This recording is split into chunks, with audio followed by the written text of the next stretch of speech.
பாலகனை தேடி அந்த மாடடையும் தொழுவத்த நாடி. அதிகாலையில பாலகனை தேடி அந்த மாடடையும் தொழுவத்த நாடி.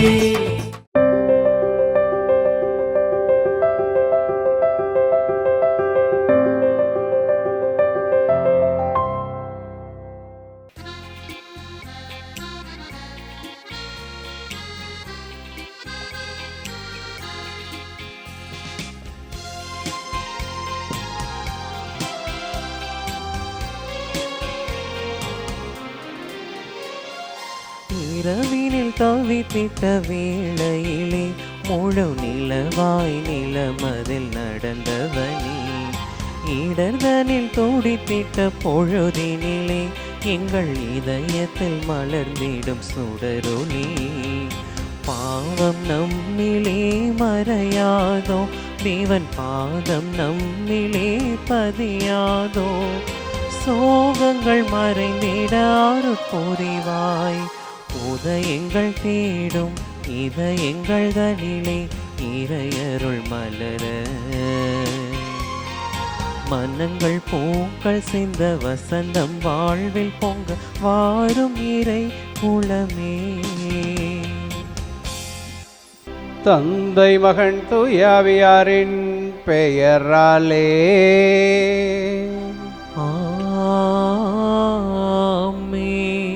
நம் ஆண்டவராகிய இயேசு கிறிஸ்துவின் அருளும் கடவுளின் அன்பும் தூய ஆவியானவரின் நட்புறவும் உங்கள் அனைவரோடும் இருப்பதாக. அம்மாவோடும் இருப்பதாக. கிறிஸ்துவில் பிரியமான சகோதர சகோதரியே, அன்பான பிள்ளைகளே, உங்கள் அனைவருக்கும் இயேசுவின் நாமத்தில் என்னுடைய இனிமையான வணக்கத்தை தெரிவித்துக் கொள்கிறேன். எல்லாம் நல்லா இருக்கிறீங்களா?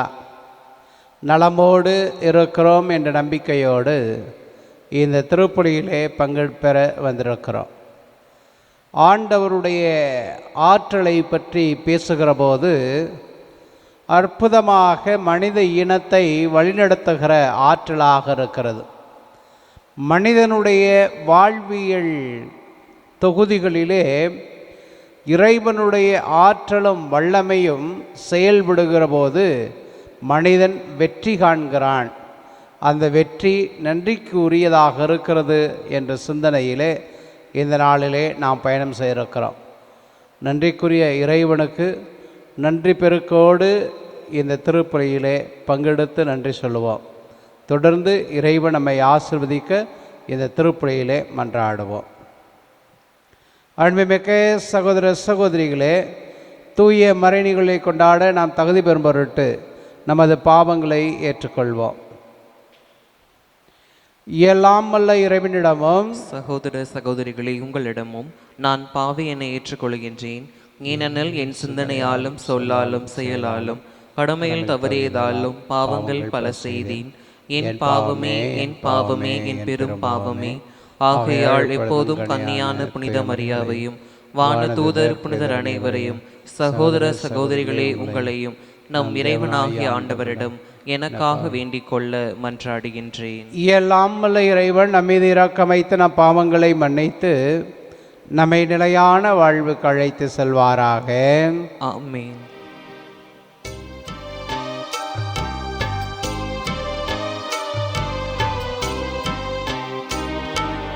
ஆண்டவரே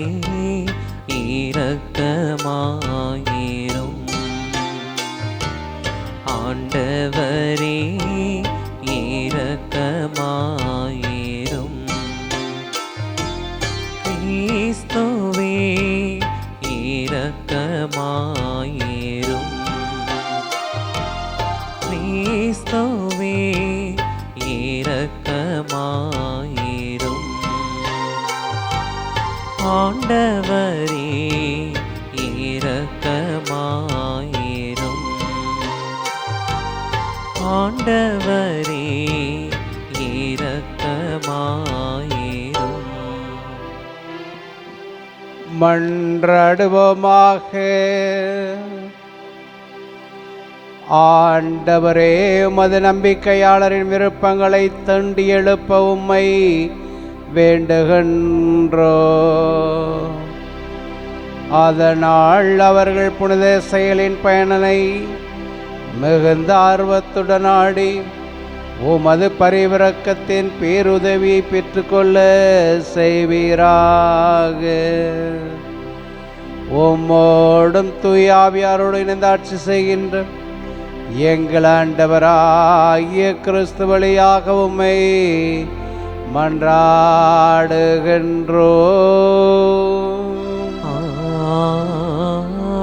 ஆமென். தானியேல், அனானியா, மிசாவேல், அசிரியா ஆகியோருக்கு இணையாக யாரும் காணப்படவில்லை. இறைவாக்கினர் தானியேல் நூலிலிருந்து முதல் வாசகம். அதிகாரம் 1. இறை வார்த்தைகள் 1 தொடங்கி 6 முடிய மற்றும் 8 தொடங்கி 20 முடிய. யூதா அரசின் யோயாக்கிமின் 3ஆம் ஆட்சியாண்டில் பாபிலோனிய அரசன் நெபுகத்நேசர் எருசலேமுக்கு வந்து முற்றுகையிட்டான். தலைவராகிய ஆண்டவர் யூதா அரசனாகிய யோக்கியாமியும் கடவுளுடைய கோவிலில் கலன்கள் சிலவற்றையும் அவனிடம் கையளித்தார். அவனும் அவற்றை சீனார் நாட்டிலிருந்து தன் தெய்வத்தின் கோவிலுக்கு எடுத்து சென்று அவற்றை தன் தெய்வத்துக்குரிய கருவூலத்தில் சேர்த்தான். அப்பொழுது அரசன் தன் அரண்மனை அலுவலரின் தலைவனாகிய அஸ்பெனாஸ்க்கு அரசு குலத்தை உயர்குடி மக்களையும் சார்ந்த இஸ்ரேல் சிலரை கொண்டு வருமாறு கட்டளையிட்டான். அக்கட்டளைப்படி அவர்கள் உடல் ஊனமற்ற, அழகுமிக்க, எல்லா ஞானத்திலும் தேர்ச்சி பெற்ற, அறிவிலும் உணர்விலும் கல்வியிலும் சிறந்த, அரசின் அரண்மனையில் பணியாற்றும் திறமை பெற்ற இளைஞர்களாய் இருக்க வேண்டும். மேலும் அவர்கள் கல்தேய மொழியை எழுதவும் பேசவும் கற்றுக்கொள்ள வேண்டும். அரசன் தான் உண்டு வந்த சிறப்பு உணவிலும் பருகி வந்த திராட்சை ரசத்திலும் நாள்தோறும் ஒரு பங்கை அவர்களுக்கு கொடுக்கும்படி ஏற்பாடு செய்தான். இவ்வாறு 3 ஆண்டுகள் பயிற்சி அளித்த பின் இறுதியில் அவர்களை அரசன் முன்னிலையில் கொண்டு வந்து நிறுத்த வேண்டும் என்று ஆணையிட்டான். இப்படி தேர்ந்து கொள்ளப்பட்டவர்களுள் யூதா குலத்தை சார்ந்த தானியேல், அனானியா, மிசாவேல், அசிரியா என்பவர்களுள் இருந்தார்கள். அரசனது சிறப்பு உணவினாலும் அவன் பருகி வந்த திராட்சை ரசத்தாலும் தம்மை தீட்டுப்படுத்தி கொள்ளாதது என்று தானியேல் தம் உள்ளத்தில் உறுதி செய்து கொண்டார். அவ்வாறே தாம் தீட்டுப்படாது இருக்க அலுவலர் தலைவனிடம் அனுமதி கேட்டார். அலுவலர் தலைவர் தானியேலுக்கு பரிவும் இரக்கமும் காட்டுமாறு கடவுள் அருள் கூர்ந்தார். அலுவலர் தலைவன் தானியேலை நோக்கி, உங்களுக்கு உணவும் பானமும் ஏற்பாடு செய்திருக்கும் அரசனாகிய என் தலைவருக்கு நான் அஞ்சுகிறேன். ஏனெனில் உங்களை ஒத்த வயதினரை விட நீங்கள் களை குன்றியிருப்பதை அரசன் கண்டால் என் தலையே போய்விடும். நீங்கள்தான் அதற்கு காரணம் ஆவீர்கள் என்றான். தானியேல், அனானியா, மிசாவேல், அசிரியா ஆகியவர்களுக்கு அலுவலர் தலைவனால் நியமிக்கப்பட்ட மேற்பார்வையாளரிடம் தானியேல் கூறியது, ஐயா, தயை கூர்ந்து 10 நாள் ஊழியர்களாகிய எங்களை சோதித்து பாரும். எங்களுக்கு உண்பதற்கு மரக்கறிகளையும் குடிப்பதற்கு தண்ணீரையும் மட்டும் தாரும். அதற்கு பிறகு எங்களது தோற்றத்தையும் அரசனது சிறப்பு உணவை உண்ணும் மற்ற இளைஞர்களின் தோற்றத்தையும் ஒப்பிட்டு பாரும். அதன்பின் உமக்கு தோன்றியபடி உம்முடைய பணியாளர்களாகிய எங்களுக்கு செய்தருளும் என்றார். அவனும் இக்காரியத்தில் அவர்களுக்கு இணங்கி அவர்களை 10 நாள் சோதித்து பார்த்தான். 10 நாட்கள் ஆயின. அரசனது சிறப்பு உணவை உண்டு வந்த இளைஞர்கள் அனைவரையும் விட அவர்களது தோற்றம் மிக கலை உள்ளதாயும் உட்கட்டு மிக்க செழுமை உள்ளதாயும் காணப்பட்டது. அதனால் மேற்பார்வையாளர் அவர்களை உண்ண வேண்டிய சிறப்பு உணவுக்கும் பருக வேண்டிய திராட்சை ரசத்திற்கும் பதிலாக மரக்கறி உணவையே அவர்களுக்கு கொடுத்து வந்தான். கடவுள் இந்த 4 இளைஞர்களுக்கும் அறிவையும் அனைத்து இலக்கியத்தில் தேர்ச்சியையும் ஞானத்தையும் அருளினார். சிறப்பாக தானியேல் எல்லா காட்சிகளையும் கனவுகளையும் உய்த்துணரும் ஆற்றல் பெற்றிருந்தான். அரசன் தன் முன்னிலைக்கு அவர்கள் கொண்டு வர வேண்டும் என்று குறித்த நாள் வந்ததும் அலுவலர் தலைவனும் அவர்களை நெபுகத்நேசர் முன்னிலையில் கொண்டு வந்து நிறுத்தினான். அரசன் அவர்களோடு உரையாடலானான். அப்பொழுது அவர்கள் அனைவருளும் தானியேல், அனானியா, மிசாவேல், அசிரியா ஆகியோருக்கு இணையாக யாரும் காணப்படவில்லை. எனவே அவர்கள் அரசன் முன்னிலையில் பணி புரிபவள் ஆயினர். ஞானம், விவேகம் சார்ந்தவற்றில் அரசன் அவர்களோடு கலந்துரையாடினான். அப்பொழுது அவனது அரசில் இருந்த எல்லா மந்திரவாதிகளையும் மாய வித்தகர்களையும் விட அவர்கள் 10 மடங்கு சிறந்தவர்களாய் இருந்ததை கண்டறிந்தான். ஆண்டவரின் அருள்வாக்கு. இறைவனுக்கு நன்றி. பதிலுரை பாடல். முதல் அதிகாரம். பல்லவி. என்றென்றும் நீர் புகழப் பெறவும் போற்ற பெறவும் தகுதியுள்ளவர்.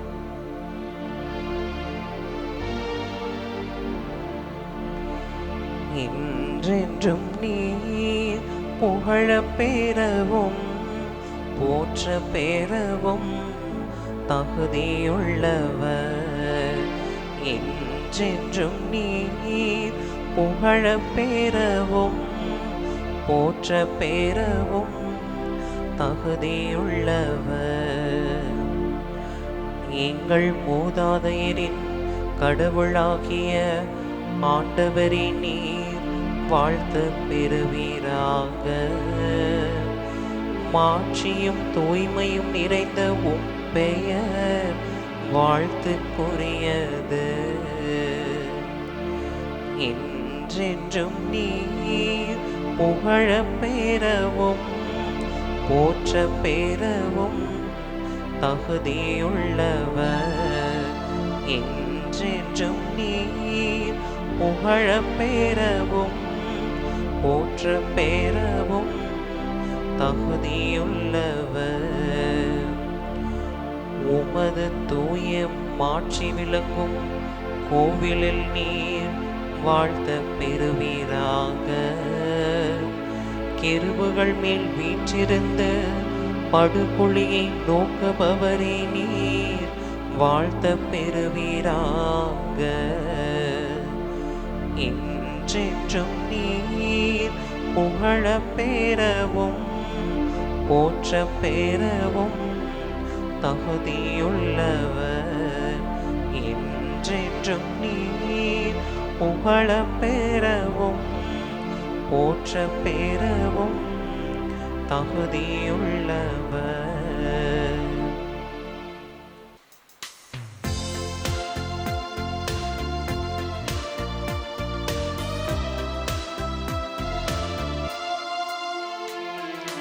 அல்லேலூயா அல்லேலூயா அல்லேலூயா அல்லேலூயா அல்லேலூயா அல்லேலூயா அல்லேலூயா அல்லேலூயா.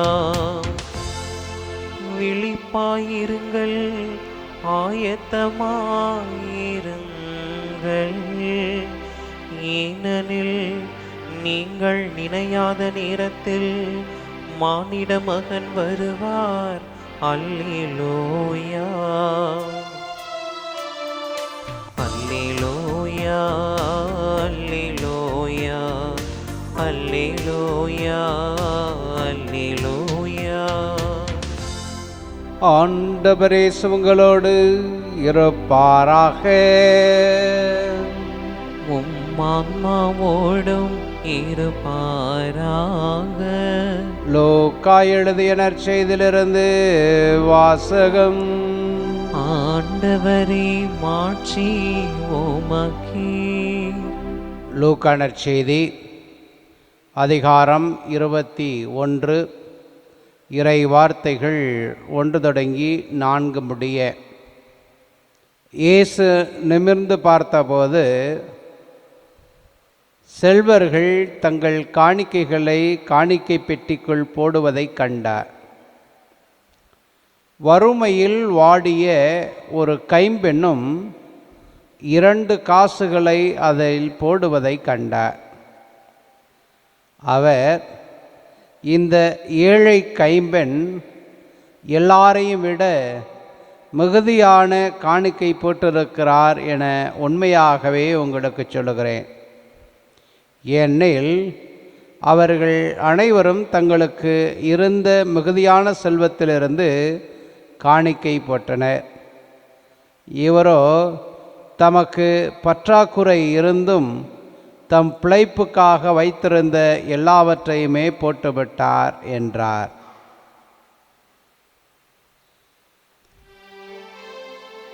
ஆண்டவரின் அருள்வாக்கு.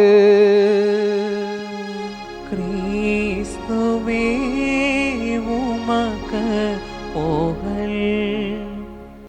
என் திருமண நாளில் கூட இவ்வளவு பேர் என்னை வாழ்த்தியதில்லை என்று அவன் மகிழ்ந்து போனான். அன்புக்குரிய சகோதர சகோதரிகளே, இறைவனுடைய பிள்ளைகளாக நாம் இங்கு இருக்கிறோம். இந்த நாளினுடைய நற்செய்தி கடவுளுக்குரியவர்களாக எப்படி நம்மை நாமே நியமனம் செய்து கொள்ள வேண்டும் என்ற சிந்தனையை தான் சொல்வதாக நான் பார்க்கிறேன். என் திருமண நாள் அன்று கூட என்னை இவ்வளவு பேர் பாராட்டவில்லை என்று ஒரு மனிதன் சொன்னான். ஏன் இதை அவன் சொல்லுகிறான் என்று பார்க்கிறபோது, நான் ஒரு காலத்தில் ஏதோ ஒரு கட்டுரை, அந்த கட்டுரையிலே படித்த சிறிய கதை உங்களிடம் நான் பகிர்ந்து கொள்ள ஆசைப்படுகிறேன். அந்த கட்டுரையினுடைய தலைப்பு இதுவாக இருந்தது, கொடுப்பதில் இன்பம் என்றிருந்தது. அதை நான் படிக்க ஆசைப்பட்டு படிக்கின்ற போது கதை இவ்வாறு போகிறது. ஒரு சிறிய கிராமம். அந்த கிராமத்தில் ஒரு மனிதன் இருக்கிறான். நேர்மையானவன், கடவுள் பக்தியுள்ளவன், கடவுள் மீது பயமும் உள்ளவன், நல்ல விசுவாசி. அவன் என்ன நினைக்கிறான், தான் வாழ்கின்ற ஊரிலே ஒரு கோயில் கட்டலாம் கடவுளுக்கு அப்படின்னு நினைக்கிறான். ஆனால் கோயில் கட்டுவதற்கு பணம் அவனிடம் இல்லை. பணம் இல்லாததுனால அவன் என்ன நினைக்கிறான், ஊர் கூடி தேர் இழுப்போம் அப்படின்னு சொல்கிறோம்ல, அதுபோல் ஊர் கூடி கோயில் கட்டலாம் அப்படின்னு சொல்லி இந்த கோயில் கட்டுவதற்கு தெரிந்தவர்களிடம், ஊர்க்காரர்களிடம், நண்பர்களிடம், உறவுக்காரர்களிடம் பணம் வசூலிக்கிறான். எல்லாரையும் சேர்த்து பணம் போட்டு நாம் கோயில் கட்டலாம் அப்படின்னு சொல்லி எல்லாருக்கும் சொல்கிறான். எல்லாம் ஒத்துக்கிறாங்க. அதே ஊரில், நம்ம ஊரில் பார்க்குறது போல் ஒரு சில கஞ்சன் இருப்பார்கள்ல, அதே போல் அதே ஊரில் ஒரு கஞ்சன் இருக்கிறான். அவன் சோத்து கையில் காக்கா கூட விரட்ட மாட்டான். அப்படிப்பட்ட கஞ்சன், வடிகட்டின கஞ்சன் சொல்லுவான்ல, அப்படி. ஏன் அப்படின்னா, வடிகட்டின கஞ்சனா என்னன்னு தெரியுமா? சோறை வடிக்கிறோம்ல, சோறை வடிக்கிற போது 1-2 பருக்க அந்த வடிதண்ணியில் விழுந்துடும். அந்த வடிதண்ணியை மீண்டும் வடிகட்டி விடுவானா. அந்த சோறு கூட, அந்த பருக்க கூட யாருக்கு போயிடக்கூடாதுன்னு. அதனால தான் வடிகட்டிய கஞ்சன். அப்படி ஒரு கஞ்சன் அங்கே அந்த ஊரில் இருக்கிறான். இந்த கோயிலை கட்ட எத்தனித்த அந்த மனிதன் எங்கிருந்து நம்ம இந்த வசூலை ஆரம்பிக்கலாம், நிதி திரட்டுவதற்கு எங்கிருந்து தொடங்கலான்னு நினச்சிக்கிறான். அப்போ இந்த பணக்கார கஞ்சனிடமிருந்து ஆரம்பிக்கலாம். அவனுக்கு தெரியும், போனால் புறங்கையை காட்டிடுவான் அப்படின்னு தெரியும். போனால் நம்ம பாக்கெட்டில் இருக்க கூட எடுப்பான ஒழிய அவனுடைய பாக்கெட்லேருந்து வராதுன்னு தெரியும். இருந்தாலும் தைரியமாக போகிறான். அவங்க வீட்டுக்கு போனோடனே அந்த பணக்கார கஞ்சன் அவன்கிட்ட கேட்குறான், இங்கே உனக்கு என்ன வேலை, ஏன் எங்கள் வீட்டுக்கு வந்த அப்படிங்கிறான். இந்த மனிதன் தன்னுடைய நோக்கத்தை சொல்லுகிறார். இங்கே ஒரு கோயில் கட்டலான்னு இருக்கிறேன், எல்லாம் சேர்ந்து கட்டலான்னு இருக்கிறேன், அதனால் உங்கள்கிட்ட இருந்து இந்த நிதி வசூல் ஆரம்பிக்கலான்னு வந்திருக்கிறேன் அப்படின்னு கஞ்சன் என்ன சொல்லியிருப்பான், ஒரு காசு தரமாட்டேன், ஒரு காசு தரமாட்டேன், போ வெளியே, இதுக்கெல்லாம் என்கிட்ட வராத அப்படின்னு சொல்லிடுறான். ஆனால் அவன் அசந்த பாடில்லை. அவன்கிட்ட சொல்கிறான், ஐயா நாளைக்கு இந்த கோயில் கட்டுவது சம்மந்தமாக நன்கொடை வசூலிப்பதற்காக ஒரு கூட்டம் வச்சுருக்கிறேன். நம்ம ஊரில் தலைக்கட்டு தவறாமல் எல்லாரும் வந்துடுவாங்க, நீங்களும் வரணும். ஆனால் உங்கள் பேரில் நான் 1000 ரூபாய் நன்கொடை எழுதி கொள்ளுகிறேன் அப்படின்னு சொன்னான். சோத்து கையில் காக்க வரட்டாதவன், கழனித்தனையே வடிகட்டுறவன், அப்படிப்பட்ட ஒரு மனுஷன்கிட்ட போய் 1000 ரூபான்னு சொன்னால் அவன் என்ன சொல்லுவான், 1000 ரூபாயா, ஐயோ அப்படின்றான். அதெல்லாம் தர முடியாது போ அப்படின்னு சொல்லி கராராக சொல்லிடுறான். ஆனால் இந்த மனிதன் சொல்கிறான், உங்கள் பேருக்கு பக்கத்தில் நான் 1000 ரூபா போடுறேன், நாளைக்கு நீங்கள் கூட்டத்துக்கு வாங்க, எல்லாருக்கு முன்னாடியும் உங்கள் பேரை வாசித்து 1000 ரூபாய் என்று நான் சொல்கிறேன். எல்லாருமனா அதை வச்சு மற்றவங்களும் உங்கள் முன்மாதிரியை பின்பற்றி, உங்கள் தாராள உள்ளத்தை பின்பற்றி எல்லாம் நிறைய நன்கொடை எழுதுவார்கள். அதுக்கு பிறகு நீங்கள் கொடுக்குற இந்த 1000 ரூபாயை திரும்ப உங்கள்கிட்ட கொடுத்துட்றேன் அடுத்த நாள் வந்து அப்படின்னு சொன்னான். இந்த பணக்கார கஞ்சன் யோசிக்கிறான், கண்டிப்பாக கொடுத்துருவியா, அடுத்த நாள் காலையில் வந்துடணும் அப்படின்னு கண்டிஷன் போட்டுட்டு கொடுக்குறேன். எழுதிக்கொள், என் பேருக்கு பக்கத்தில் 1000 ரூபாய் எழுதிக்கொள் அப்படின்னு சொல்லுகிறேன். சொன்ன உடனே அவரையும் எழுதி கொள்ளுகிறார்.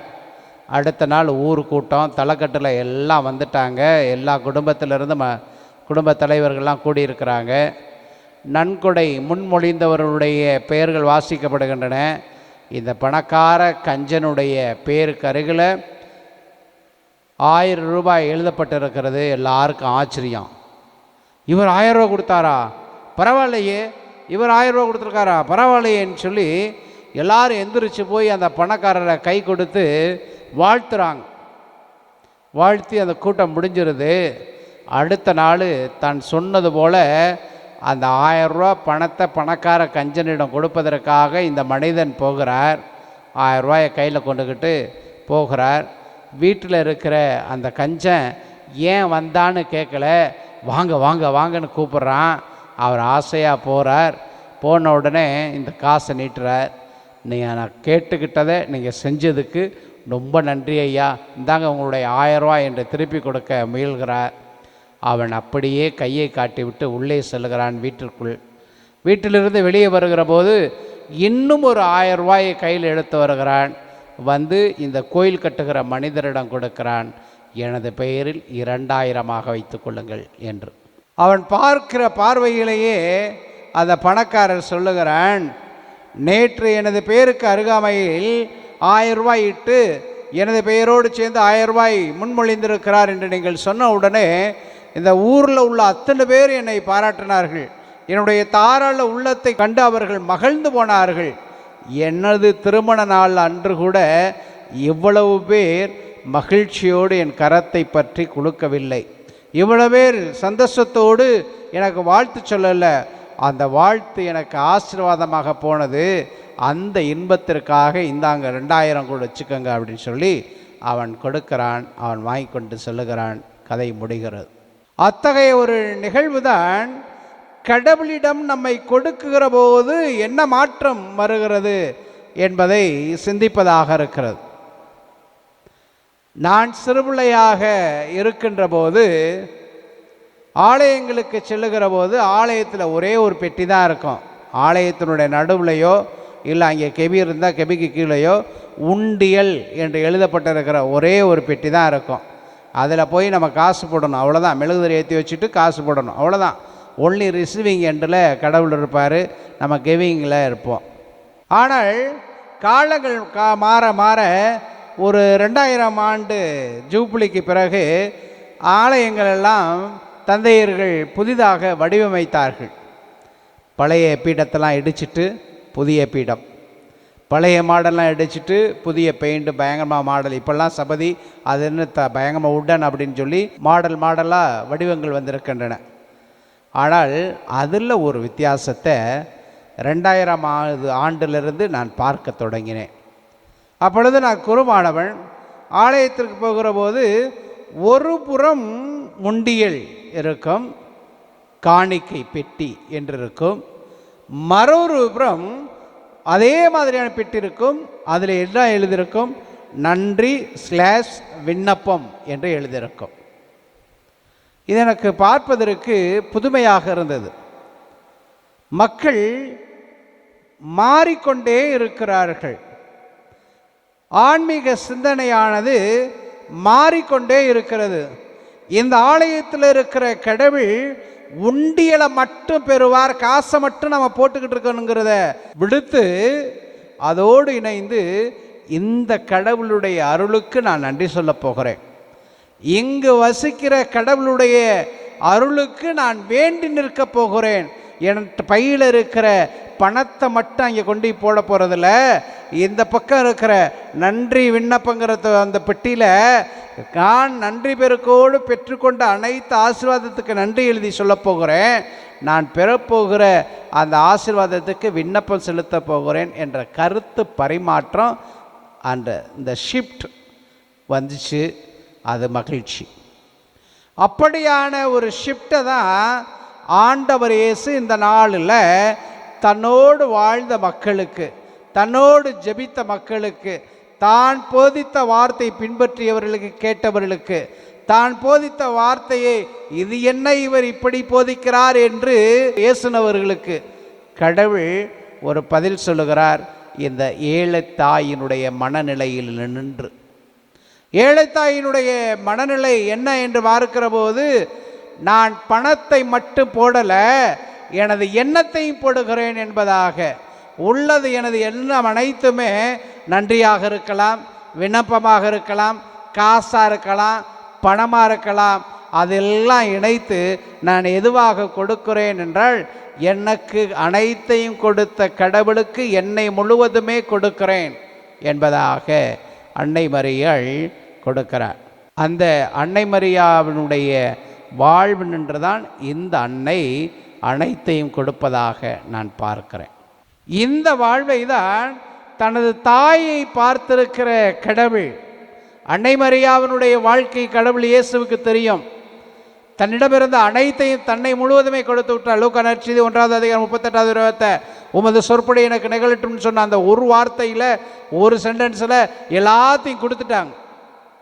அதே போல் என் தாய் அப்படி கொடுத்தாருங்கிற மகிழ்ச்சியில் இருந்த ஆண்டவருக்கு, உங்கள் அம்மா மட்டும் இல்லைப்பா, இன்னொரு அம்மா இருக்கிறாங்க, அவங்களும் எல்லாத்தையும் கடவுளுக்கு அர்ப்பணிக்கக்கூடிய பெண்ணாக இருக்கிறாங்கன்னு சொல்லுகிறத அவர் பார்த்து கொண்டே இருக்கிறார். ஒரு முறை யார் என் தாய் என்று கேட்டவள், கடவுளுடைய வார்த்தையை பின்பற்றுகிறவர் தான் எனது தாய் என்று அன்னை மரியாவை உயர்த்தி பேசிய கடவுள் இந்த நாளில் அதுக்காக காத்துக்கிட்டு இருக்கல, உடனடியாக பரிசை கொடுக்கிறார். பார்க்கிறார், இவருடைய வாழ்வு நிலை அவருக்கு தெரிகிறது. தெரிந்தவுடனே சொல்லுகிறாள், இவள் தான் சிறந்தவள், தன்னிடம் உள்ளது அனைத்தையும் கடவுளுக்கென கொடுத்து விட்டாள் என்று சொல்லுகிறார். இது எதை முன்னிறுத்துகிறது அப்படின்னு பார்க்கிற போது, ஆண்டவர் இயேசு தன்னுடைய வாழ்வு நிலையை முன்னிறுத்துகிறார். முதன்மையாக தன்னுடைய தாய் அன்னை மரியாவுடைய வாழ்வை சொல்லிக் கொடுக்கிறார். இரண்டாவதாக அன்னை மரியாவை விட அவரோடு இன்னொரு பெண்மணியும் இருக்கிறாள், இதோ இந்த ஏழை கைம்பெண் இருக்கிறாள். மூன்றாவதாக இருக்கிறவன் நான் என்று சொல்லி தன்னை முன்னிறுத்தி, என்னிடம் இருந்து நீங்கள் கற்றுக்கொள்ளுங்கள் என்ற செய்தியை சொல்லுகிறார். ஞானம் இப்படித்தான்.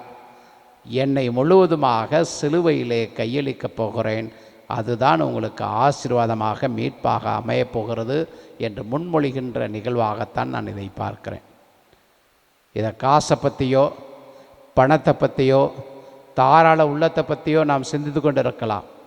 ஆனால் நான் சிந்திப்பது அனைத்தும் கடவுளுடைய வாழ்க்கையை பற்றி. அப்படிதான் ஒரு மனிதன் தன்னை போன்று அனைத்தையும் துறக்க வேண்டும் என்ற படிப்பினையை கடவுள் மக்களுக்கு கொடுப்பதாக நான் பார்க்கிறேன். நீங்களும் நானும் இதை சிந்தித்து கொண்டே இருக்கிறோம். பணத்தோடு நாம் நின்றுவிட்டால், நன்றியோடு நாம் நின்றுவிட்டால், வேண்டுதல் விண்ணப்பத்தோடு நாம் நின்றுவிட்டால் நம்முடைய நம்பிக்கை கேள்விக்குறியாக மாறிவிடும். மாறாக நாம் அர்ப்பணிப்பதிலே, நம்மை கையளிப்பதிலே, நம்மை கடவுளிடம் கொடுப்பதிலே நாம் பயணம் மேற்கொண்டோம் என்றால் நம்முடைய வாழ்வு ஆசீர்வாதமாக இருக்கும் என்ற சிந்தனையோடு தொடர்ந்து இந்த திருப்பலியிலே பங்கெடுப்போம். ஆமென்.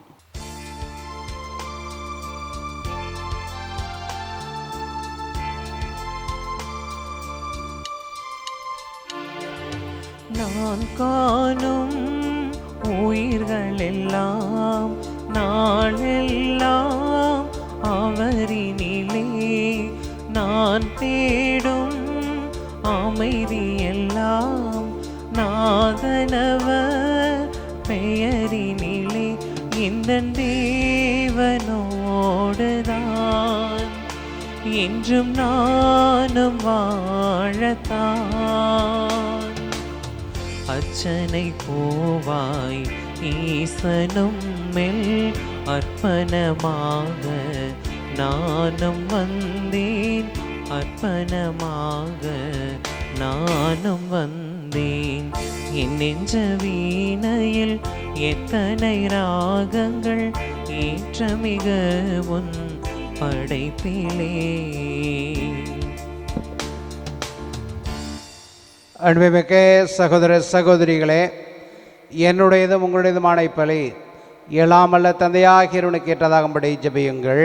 ஆண்டவர் தமது பெயரின் புகழ்ச்சிக்காகவும் மாட்சிக்காகவும் நமது நன்மைக்காகவும் புனித திரு அவை அனைத்தின் நலனுக்காகவும் உமது கையிலிருந்து இப்பலியை ஏற்றுக்கொள்வாராக. ஆண்டவரே, உமது பெயரின் மாட்சிக்கு ஒப்பு கொடுக்குமாறு நீர் அளித்த புனித கொடைகளை ஏற்றுக்கொள்ளும். இவற்றின் வழியாக நாம் எங்கள் உமது பரிவிரக்கத்துக்கு ஏற்புடையவர்களாகி உம் கட்டளைகளுக்கு என்றும் கீழ்ப்படிந்து வாழ செய்வீராக. எங்கள் ஆண்டவராகிய கிறிஸ்து வழியாக உம்மை மன்றாடுகின்றோம். ஆமென்.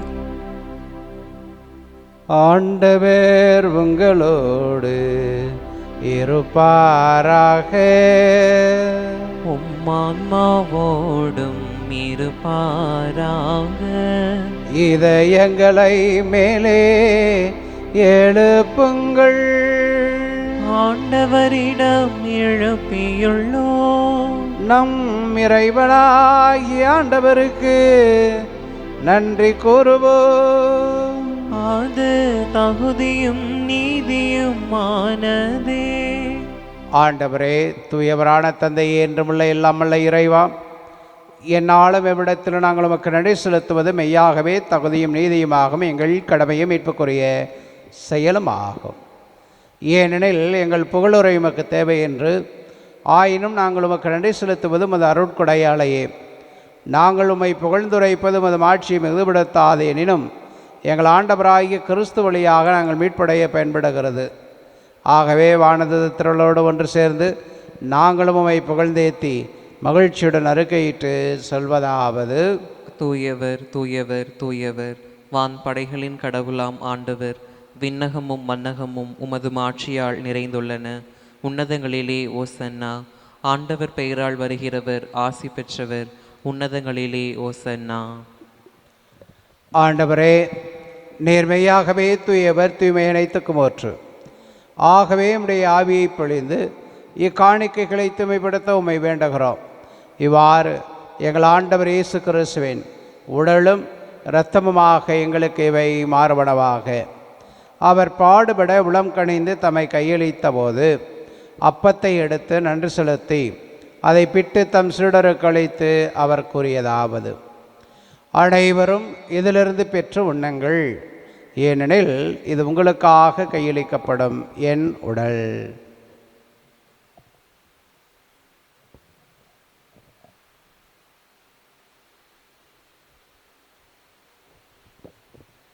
அவ்வனமே இரவு விருந்தை அருந்திய பின் கிண்ணத்தையும் எடுத்த மீண்டும் நமக்கு நன்றி கூறி தம் சீடர்களுக்கு அளித்தவர் கூறியதாவது: அனைவரும் இதிலிருந்து பெற்று பருகுங்கள், ஏனெனில் இது புதிய நிலையான உடன்படிக்கைக்குரிய என் இரத்தத்தின் கிண்ணம்.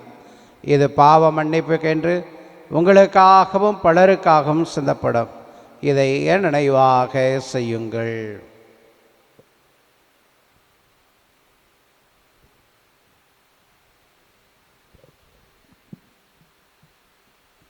நம்பிக்கையின் மறைபொருள். ஆண்டவரே, நீர் வருமளவும் உமது இறப்பினை அறிக்கையிடுகின்றோம், உமது உயிர்ப்பினையும் எடுத்துரைக்கின்றோம். ஆகவே ஆண்டவரே, நாங்கள் கிறிஸ்துவின் இறப்பினையும் உயிர்ப்பினையும் நினைவு கூர்ந்து வாழ்வு தரும் அப்பத்தையும் மீட்பளிக்கும் கணத்தையும் ஒப்புக் கொடுக்கிறோம். உம் திருமண் என்று ஊழியம் புரிய தகுந்தவர்கள் என எங்களை ஏற்றுக்கொண்டீர். எனவே மக்கள் நன்றி செலுத்துகிறோம். மேலும் கிறிஸ்துவின் உடலிலும் இரத்தத்திலும் பங்கு கொள்ளும் எங்களை தூய ஆவியார் ஒன்று சேர்க்க வேண்டும் என மை தாழ்மையுடன் மன்றாடுகிறோம். ஆண்டவரே, உலகெங்கும் வரவிருக்கும் அது திருவை நினைவு கூர்ந்தருளும். எங்கள் திருத்தந்தை லியோ, எங்கள் ஆயர் ஆரோக்கியராஜ், எல்லா திருநிலையினர், எங்கள் ஒரே குடும்பமாக கூடி ஜெபிக்கிற மது அன்பான பிள்ளைகளாகிய அனைவரோடும் மது திரு அவை அன்பில் நிறைவேற செய்தருளும். உயிர்த்தலும் எதிர்நோக்கோடு தொழில்களும் எங்கள் சகோதர சகோதரிகளையும் இறந்தோர் அனைவரையும் இரக்கத்துடன் நினைவு கூர்ந்து மது திருமுக ஒளியினுள் ஏற்றருளும். எங்கள் அனைவர் மீதும் இரக்கமாயிரும். கடவுளின் கண்ணை தாயான புனித மரியா, அவருடைய கணவரான புனித யோசேப்பு, புனித திருத்துதர்கள், புனித அன்னை தெரசாள், இவ்வுலகில் மொக்கந்தவராய் இருந்தோராகிய புனிதர் அனைவருடனும் நாங்கள் நிலையான வாழ்வில் பங்கு கொள்ளும் தகுதி பெற்று உமது திருமகன் இயேசு கிறிஸ்து வழியாக உம்மை புகழ்ந்தேத்த மரமருள உம்மை மன்றாடுகிறோம். இவர் வழியாக இவரோடிவரில் எல்லாம் வல்ல இறைவனாகிய தந்தையே, தூய ஆவியாரின் ஒன்றைப்பில் எல்லா புகழும் ஆட்சியும் என்றென்றும் உமக்கு உரியதே. ஆமென், ஆமென், ஆமென். கரங்களை விரித்து ஆண்டவர் இயேசு நமக்கு கற்றுக் கொடுத்த ஜெபத்தை சொல்லி ஜெபிப்போம். விண்ணுலகில் இருக்கிற எங்கள் தந்தையே, உமது பெயர் தூயது என போற்ற பெருக, உமது ஆட்சி வருக, உமது திருவுளம் விண்ணுலகில் நிறைவேறுவது போல மண்ணுலகிலும் நிறைவேறுக. எங்கள் அன்றாட உணவை இன்று எங்களுக்கு தாரும். எங்களுக்கு எதிராக குற்றம் செய்வோரை நாங்கள் மன்னிப்பது போல எங்கள் குற்றங்களை மன்னியும். எங்களை சோதனைக்கு உட்படுத்தாதேயும், தீமையிலிருந்து எங்களை விடுவித்தருளும். ஆண்டவரே, தீமை அனைத்திலிருந்தும் எங்களை விடுவித்து எங்கள் வாழ்நாளில் அமைதியை கனிவுடன் அருள உம்மை மன்றாடுகிறோம். உமது இரக்கத்தினது நாங்கள் பாவத்திலிருந்து எப்பொழுதும் விடுதலை பெற்று யாதொரு கிழக்கவின்றி நலமாக இருப்போமாக. நாங்கள் இதை நோக்கி இருக்கும் பேரின்பத்திற்காகவும் எம் மீட்பராகிய இயேசு கிறிஸ்துவின் வருகைக்காகவும் காத்திருக்கின்றோம். ஏனெனில் ஆட்சியும் வல்லமையும் மாட்சியும் என்றென்றும் உமதே. ஆண்டவரே இயேசு கிறிஸ்துவே, அமைதியை உங்களுக்கு விட்டுச் செல்கிறேன், என் அமைதியை உங்களுக்கு அளிக்கிறேன் என்று உமது திருத்தூதர்களுக்கு மொழிந்தீரே. எங்கள் பாவங்களை பாராமல் உமது திரு அவையின் நம்பிக்கையை கண்ணோக்கி உமது திருவுளத்துக்கு ஏற்பதற்கு அமைதியும் ஒற்றுமையும் அளித்தருள திருவுளம் கொள்வீராக. என்றென்று வாழ்ந்து ஆட்சி செய்கின்றவர் நீரே. ஆமென். ஆண்டவருடைய அமைதி உங்களோடு என்றும் இருப்பதாக, உம் ஆன்மாவோடும் இருப்பதாக. ஒருவருக்கொருவர் இயேசு தரும் அமைதியை அறிவித்துக் கொள்வோம். உலகின் பாவங்களை போக்கும் இறைவனின் செம்மறியே, எங்கள் மேல் இரக்கமாயிரும். உலகின் பாவங்களை போக்கும் இறைவனின் செம்மறியே, எங்கள் மேல் இரக்கமாயிரும். உலகின் பாவங்களை போக்கும் இறைவனின் செம்மறியே, எங்களுக்கு அமைதியை அளித்தருளும். இதோ இறைவனின் செம்மறி, இவரை உலகின் பாவங்களை போக்குகிறவர். இச்செம்மறியின் திருவிருந்து கழைக்க பெற்ற நாம் அனைவரும் பேறு பெற்றோர். ஆண்டவரே, நீர் நிலத்தில் எழுந்தருள நான் தகுதியற்றவன்.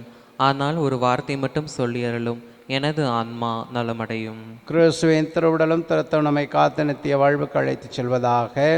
ஆமீன். ஆசை திருவிருந்துக்கான மன்றாட்டு. ஆண்டவரே, நீர் என் இல்லத்தில் எழுந்தருள நான் தகுதியற்றவள். ஆனால் ஒரு வார்த்தை மட்டும் சொல்லியருளும் என்று நூற்றுவர் தலைவன் ஜெபித்தது போல நாங்களும் இப்போது உம் திருப்பாதம் பணிந்து வேண்டுகிறோம். இனிய இயேசுவே, நாங்கள் தகுதியற்றவர்களாய் இருந்தாலும் எங்கள் தகுதியின்மையை பாராமல் நீர் எங்கள் உள்ளங்களில் எழுந்து வாரும்.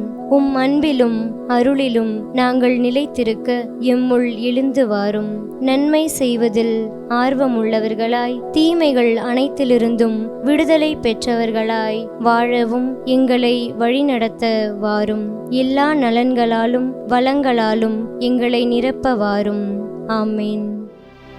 நன்றியோடு மன்றாடுவோமாக. எல்லாம் அல்ல இறைவா,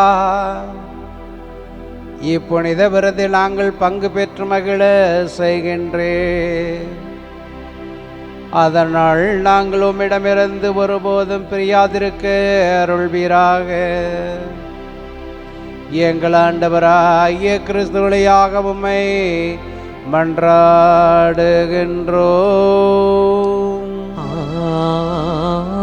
ஆமென். ஆண்டவர் உங்களோடு இருப்பாராக. உம் ஆன்மாவோடும் இருப்பாராக. எல்லாம் அல்ல இறைவன் தந்தை, மகன், தூயாவியார் நம் அனைவரையும் நிறைவாக ஆசீர்வதிப்பாராக.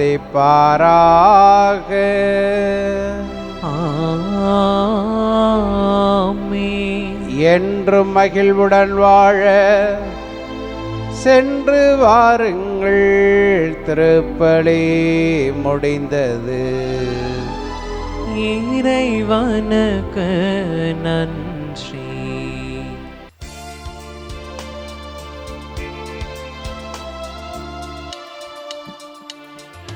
சங்கீதம் பொங்கும் சந்தோஷ வேளையிலே பொங்கும் மனம் தினம் கொண்டாடும் மாதவமே. சங்கீதம் பொங்கும் சந்தோஷ வேளையிலே பொங்கும் மனம் தினம் கொண்டாடும் மாதவமே. உன்னை தான் நம்பித்தான் உலகதை உனக்களித்தான். தேவன் வியந்தான் மகிழ்ந்தான் உன் பெருமை எண்ணித்தான். ஆரோக்கிய தாயே அம்மா அம்மா, உந்தன் அருட்பதம் நாடி வந்தேன்.